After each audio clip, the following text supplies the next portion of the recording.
राजस्थान की पावन धरा पर स्थित खाटू श्याम जी का दरबार भक्तों की आस्था का सबसे बड़ा केंद्र है। जो सच्चे मन से शरण में आता है, बाबा उसके दुख हर लेते हैं।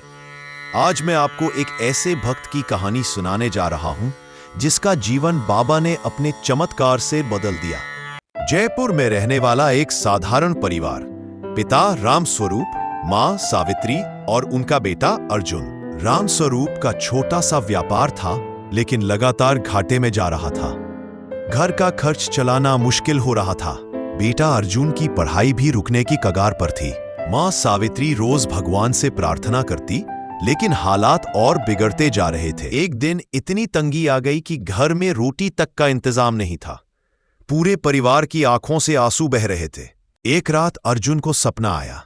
सपने में एक सुंदर रूप दिखाई दिया, नीले वस्त्र, मोरपंख का मुकुट और मुस्कुराता हुआ चेहरा।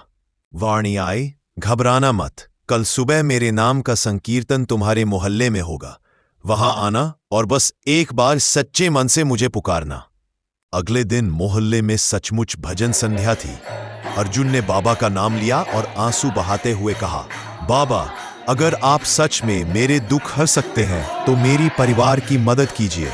भजन संध्या के तुरंत बाद ही एक अनजाने सज्जन राम स्वरूप से मिले और बोले, मुझे आपके काम के बारे में पता चला है। मैं आपके साथ व्यापार करना चाहता हूं। उन्होंने निवेश किया और व्यापार धीरे धीरे चल पड़ा। घर में फिर से खुशियां आने लगी। अर्जुन की पढ़ाई भी जारी हो गई। लेकिन असली चमत्कार अभी बाकी था। कुछ महीनों बाद अर्जुन अपने दोस्तों के साथ एक यात्रा पर गया। रास्ते में उनकी बस का बड़ा एक्सीडेंट हो गया। कई लोग घायल हुए और अर्जुन की हालत बहुत गंभीर थी। डॉक्टर ने कहा, शायद ये रात नहीं निकाल पाएगा। घर में मातम छा गया। मां सावित्री ने रो रो कर बाबा से प्रार्थना की, हे श्याम बाबा, मेरे बेटे की जान बचा लो, बाकी जैसा चाहो वैसा करो। रात के 12 बजे आईसीयू में अर्जुन को फिर वही स्वप्न दृष्टि हुई। बाबा खड़े थे, मुस्कुरा रहे थे और बोले, डर मत बेटा, जब तक मेरे भक्त मुझे पुकारते रहेंगे, उन्हें कोई छू भी नहीं सकता। उठो, तुम्हें अभी लंबा जीवन जीना है। सुबह डॉक्टर हैरान थे।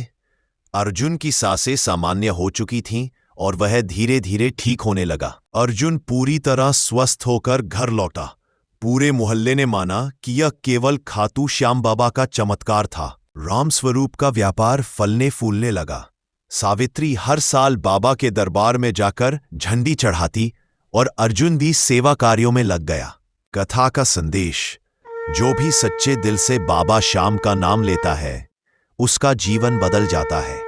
संकट चाहे कितना भी बड़ा क्यों न हो, बाबा अपने भक्तों का सहारा बनते हैं। खाटू वाले श्याम से जो भी मांगो सच्चे दिल से, वो अवश्य देते हैं। कल फिर मिलते हैं नई कहानी के साथ।